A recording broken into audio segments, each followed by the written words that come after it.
நமது வெற்றியாளர்களுக்கு வணக்கம். தொடர்ந்து நாம் 10வது பாடம் முதுகலை தமிழாசிரியர் தேர்வுக்கான பாடத்திட்டத்தில் அலகு 10 ஒவ்வொரு பகுதியாக பார்த்து கொண்டிருக்கிறோம். அந்த வரிசையில் ஏற்கனவே திரைப்படம் காணொளி பார்த்தோம். இப்பொழுது நாம் பார்க்க இருப்பது வானொலி. வானொலி காதுக்குரிய கருவியாகும். நாம் காதால் கேட்டு உணரக்கூடிய ஒரு கருவிதான். இஃது ஒளியின் வாயிலாக கேட்பவர்களின் சிந்தனையை தூண்டி எழுச்சியை தருகின்றது. வானொலி கேட்போரை தகவல்களானது விரைந்து சென்று, அதாவது வானொலி கேட்கிறவங்கள தகவல்கள் விரைந்து சென்று சேரும் ஆற்றலுடையதாக இருக்கிறது. வானொலியை இங்கிலாந்து நாட்டை சார்ந்த இங்கிலாந்து நாட்டை சார்ந்த மார்கோனி என்ற விஞ்ஞானி 1896 கண்டுபிடித்தார். இப்போ வானொலி கண்டுபிடிக்கப்பட்ட ஆண்டு 1896. கண்டுபிடித்தவர் இங்கிலாந்து நாட்டை சார்ந்தவர் யாருன்னா மார்கோனி. அடுத்ததாக உலக நாடுகளுக்கு பரவத் தொடங்கியதிலிருந்து 28 ஆண்டுகள் கழித்து அதற்கு பின்பு தான் இந்தியாவிற்கு வானொலி வந்தது. அதாவது 1896 28 ஆண்டுகள் கழித்து தான் நம்முடைய பகுதிக்கு வந்திருக்கிறது. அடுத்ததாக 1934 ஆண்டு மே மாதம் 16 இந்தியாவில் சென்னை நகரில் முதலாக வானொலி தொடங்கியது. 1934 இந்தியாவில் எங்கே அப்படின்னா சென்னையில் தான் முதலாக வானொலி தொடங்கப்பட்டது. எப்போனா மே 16. அடுத்ததாக 1927 ஆண்டு ஜூலை திங்கள் 23 இர்வின் பிரபு இவர் மும்பையில் வானொலியை தொடங்கி வைக்கிறாரு. அது 1.5 கிலோவாட் ஆற்றல் உள்ளதாக இருந்தது. அதே ஆண்டில் 40 நாட்களுக்கு பிறகு கல்கத்தாவில் 1.5 கிலோவாட் ஆற்றல் உள்ள மற்றொரு வானொலி நிலையம் வங்காள ஆளுநர் சர் ஸ்டான்லி ஜாக்சன் என்பவரால் தொடங்கப்படுகிறது. அதன் பின்பாக 1927 ஆண்டு அக்டோபரில் மதராஸ் மாகாண ரேடியோ கிளப் கலைக்கப்பட்டது. அடுத்ததாக 1930 ஆண்டு ஏப்ரல் 1 சென்னை நகராட்சி கழகம் முறையாக ஒளிபரப்பை தொடங்கியது. அடுத்ததாக 1930 ஆண்டு ஏப்ரல் 1 தொழிலாளர் துறையின் கீழ் அரசாங்கமே வானொலியை ஏற்றுக்கொண்டது. அதுக்கப்புறம் பார்த்திங்க அப்படின்னா 1931 ஆண்டு நவம்பர் 23 இந்தியன் பிராட்காஸ்டிங் சர்வீஸ் என்ற அமைப்பு இந்தியன் பிராட்காஸ்டிங் சர்வீஸ் என்ற அமைப்பை உருவாக்கியது 1931. அடுத்து 1935 ஆண்டு ஆகாசவாணி நிலையம் மைசூரில் தொடங்கப்பட்டது. இப்போ ஆகாசவாணி நிலையம் எங்கு தொடங்கப்பட்டதுன்னா மைசூரில். எப்போது தொடங்கப்பட்டதுன்னா 1935 ஆண்டு. 1936 ஆண்டில் டெல்லியில் வானொலி நிலையம் தொடங்கப்படுகிறது, ஒளிபரப்ப தொடங்கியது. 1936 ஆண்டு அதே ஆண்டு தான் ஜூன் மாதம் அகில இந்திய வானொலி அறிமுகமானது. ஆகாசவாணியும் 1936, அகில இந்திய வானொலியும் அதுதான். அடுத்து இதில் பிபிசியினுடைய அதிகாரப்பூர்வமான செய்தி அறிக்கை 1922 ஆண்டு முதல் ஒளிபரப்பப்பட்டு வருகிறது. இன்னும் சிற்றலை, பேரலை, பண்பலை இன்றைக்குமே என்ன செய்யுது, இந்த வானொலியினுடைய வளர்ச்சி கொஞ்சம் கொஞ்சமாக ஆண்டு தான் இருக்குது. இப்போ எஃப்எம் பெரும்பாலும் அதிகமான இடங்களில் கேட்கப்படக்கூடிய ஒன்றாக இருக்கிறது. வானொலி சான்றோர் சிந்தனை, உழவர் உலகம், உரைச்சித்திரம், ஒளிச்சித்திரம், நாடகங்கள், கிராமிய கலை, நேர்முக வர்ணனை, கல்வி நிகழ்ச்சிகள், உடல் நலம், குழந்தைகள் நிகழ்ச்சி, தொழிலாளர்களுக்கான நிகழ்ச்சி, நேர்காணல், இசை நிகழ்ச்சி, விளையாட்டு நிகழ்ச்சி, இளைய பாரத நிகழ்ச்சி, வேலைவாய்ப்பு அறிவிப்புகள், மழை பற்றிய அறிவிப்பு, சேவை செய்திகள், மகளிர் அரங்கம், அடுத்து இலக்கிய பேருரை, இப்படி நிறைய விஷயங்கள் அந்த வானொலி நிலையத்தில் ஒளிபரப்பப்பட்டு வருகிறது. ஆமாம், இப்போவும் பார்த்திங்கன்னா அந்த ஒளிச்சித்திரம்னா முன்னாடிலாம் திரைப்படங்கள்லாம் இந்த மாதிரி என்ன செய்வாங்க, இந்த வானொலிகள்லே கேட்பாங்க. இப்போ தான் அதிகமாக திரைப்படங்களை நம்ம கைபேசிகளில் என்ன செஞ்சிட்ருக்கோம், பார்த்துட்ருக்கோம். இந்த வசதிகள்லாம் குறைவாக இருக்கக்கூடிய சமயங்களில் இந்த உரை சித்திரம் போடக்கூடியதை எல்லா மக்களுமே உட்காந்து அந்த கதையை அவ்வளோ ஆர்வமாக என்ன செய்வாங்க, கேட்பாங்க. அப்புறம் ஏதாவது பெரிய ஊர்களில் பெரிய பெரிய கோவில்களில் நடக்கக்கூடிய நிகழ்வுகளில் நேரடி வர்ணனையாக என்ன செய்வாங்க, வர்ணனையாளர்கள்லாம் வர்ணனை செய்வாங்க. டெய்லியுமே விவசாய நிகழ்ச்சி வரும். அப்புறம் இளைய பாரதம் சொல்லி இளைஞர்களுக்கான செய்திகள் வரும். அப்புறம் அதிலே நாடகங்கள்லாம் ஒளிபரப்பப்படும். இந்த மாதிரி நிறைய நிகழ்ச்சிகள் எதில் இருந்தது அப்படின்னா வானொலியிலே இருக்குது. இந்த வானொலி இலக்கிய பேருரை, கவிதை, நாடகம், சிறுகதை வாசிப்பு, கிராமிய கலை உள்ளிட்ட பல நிகழ்ச்சிகள் வாயிலாக முத்தமிழை வளர்த்து வருகின்றது அப்படிங்கிறது ரொம்ப குறிப்பிடத்தக்கது.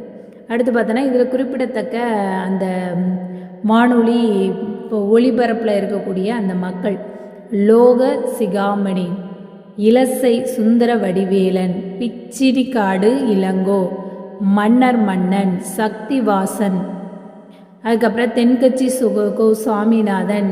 தென்கட்சி சாமிநாதன் ஐயாலாம் இன்று ஒரு தகவலில் அவ்வளோ அழகாக அவர் ஒவ்வொரு நாளும் ஒவ்வொரு கதையை ரொம்ப நேர்த்தியாக அழகாக சொல்லிகிட்டு இருப்பார்.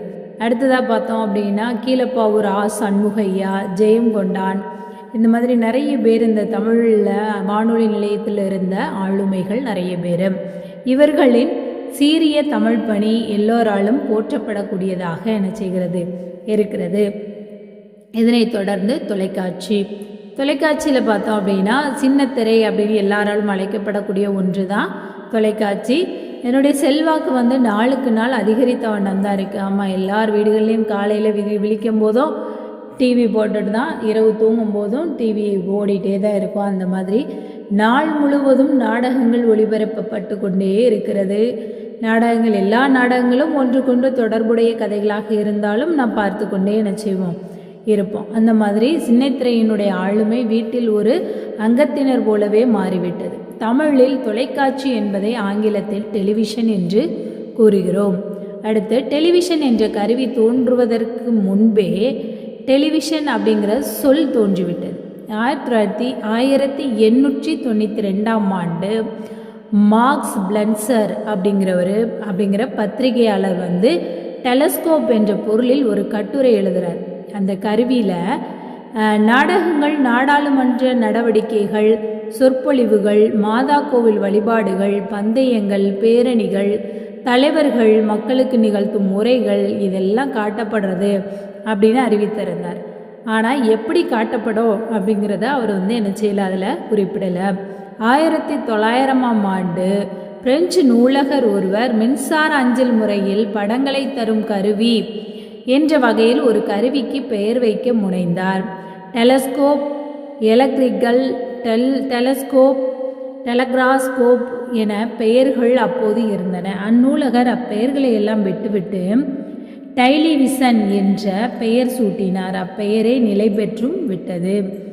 லத்தீன், கிரேக்கம் ஆகிய மொழி சொற்களில் அடிப்படையில் டெலிவிஷன் அப்படிங்கிற சொல் உருவாகுது. எந்த மொழி? லத்தீன், கிரேக்கம். இதிலேருந்து அடுத்து மின்சார முறையில் பார்த்தோம் அப்படின்னா ஓரிடத்துலேருந்து வேறொரு இடத்திற்கு அஞ்சல் செய்வது என்பதை டெலிவிஷன் என்ற சொல்லின் பொருளாக இருக்கிறது. ஒரு இடத்துலேருந்து இன்னொரு இடத்திற்கு அஞ்சல் செய்வது அப்படிங்கிறது தான் டெலிவிஷன் என்பது பொருள். இந்த டெலிவிஷனுங்கிற சொல்லு தான் பின்னாடி தொலைக்காட்சி அப்படின்னு மாறிடுச்சு. 1925ஆம் ஆண்டு ஜான் லஹி பேயர்டு என்கிறவர் தொலைக்காட்சி கருவியை கண்டுபிடிக்கிறதுல ரொம்ப ஆர்வம் காட்டினார். பெயர் மட்டும் தோன்றி அதற்குரிய கருவி இல்லாத நிலையில் ஸ்காட்லாந்து நாட்டவரான ஜான் லஹி பேயர்டு என்ற விஞ்ஞானி முயன்று 1926ஆம் ஆண்டு ஜனவரி 27ஆம் நாள் தாம் கண்டுபிடித்த கருவியை என்ன செய்கிறாரு, இயக்கி காட்டுறாரு. அதன் பின்பு பார்த்தோன்னா சில அடி தூரத்தில் இருந்த சிலுவை ஒன்றின் நிழலை தரையில் அஞ்சல் செய்துவிட்டு அதன் பின் மேலும் பல முன்னேற்றங்கள் தொலைக்காட்சியில் நிகழ்ந்தன. 1928ஆம் ஆண்டில் பிரிட்டிஷ் வானொலி சோதனை முறையில் தொலைக்காட்சியை இயக்கியது. மேலும் புத்தாண்டுகளுக்கு பின்னரே வணிக முறையில் தொலைக்காட்சி தொடங்கப்பட்டது. அடுத்து இந்தியாவில் பார்த்தோன்னா 1954ஆம் ஆண்டு சோதனை முறையில் புதுதில்லியில் ஒரு நிலையத்தை அகில இந்திய வானொலி தொடங்கியது. 1961ஆம் ஆண்டு கவி ஒளிபரப்பு தொடங்க திட்டமிடப்பட்டது. 1965ஆம் ஆண்டு டெல்லி தொலைக்காட்சி நிலையம் செயல்பட தொடங்கியது. அடுத்ததாக 1972ஆம் ஆண்டு பம்பாயில் ஒரு நிலையமும் புனாவில் ஒரு துணை நிலையமும் தொடங்கப்பட்டது. அடுத்து 1975ஆம் ஆண்டு கல்கத்தாவில் தொலைக்காட்சி நிலையம் தொடங்கப்பட்டது. சென்னையில் இதே ஆண்டு சுதந்திர நாளன்று தொலைக்காட்சி தொடங்கப்பட்டது. அடுத்து வர்த்தக ஒளிபரப்பு 1976 அந்த ஆண்டு முதல் தான் கொண்டு வரப்படுகிறது. வானொலியின் வர்த்தக ஒளிபரப்புனா இப்போ ஒன்னொன்றும் விளம்பரங்கள் வருகிறது, அந்த மாதிரி வருது. வானொலியின் ஒரு அங்கமாக விளங்கி வந்த தொலைக்காட்சி 1976ஆம் ஆண்டு முதல் தனியாக இயங்கும் வண்ணம் இந்திய அரசால் பிரிக்கப்பட்டு தூர்தர்ஷன் அப்படின்னு சொல்லி புதிதாக ஒரு பெயர் சூட்டப்பட்டது.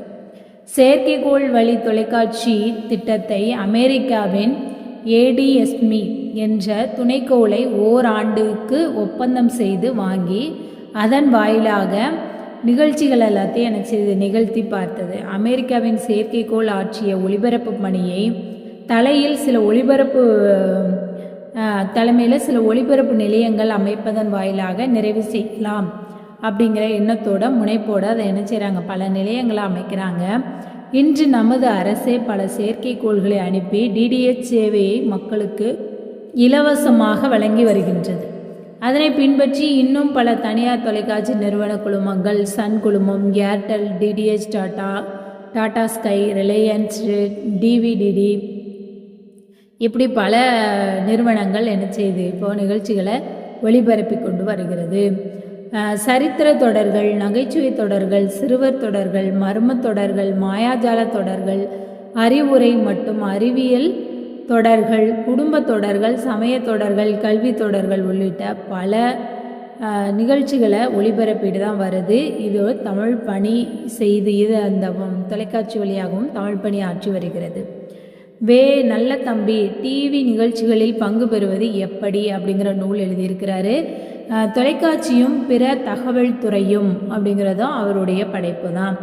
அப்புறம் MS பெருமாள் அப்படிங்கிறவர் மானம் பொது சொத்து, யாரை கேட்டு வந்தாய், இது 2 அவர் எழுதியிருக்கிறாரு. அடுத்து தஞ்சை வாணன் ஆகியோர் தொலைக்காட்சி வழி பல நூல்களை படைத்து அதில் தடம் பதித்தும் வருகின்றனர். இதில் ஓரளவுக்கு ஒரு இலக்கிய வரலாறுல இருந்த செய்திகளை தான் தொகுத்து கொடுத்துருக்கிறேன். இன்னும் செய்திகள் அடுத்தடுத்த காணொளியில் நாம் பார்க்கலாம்.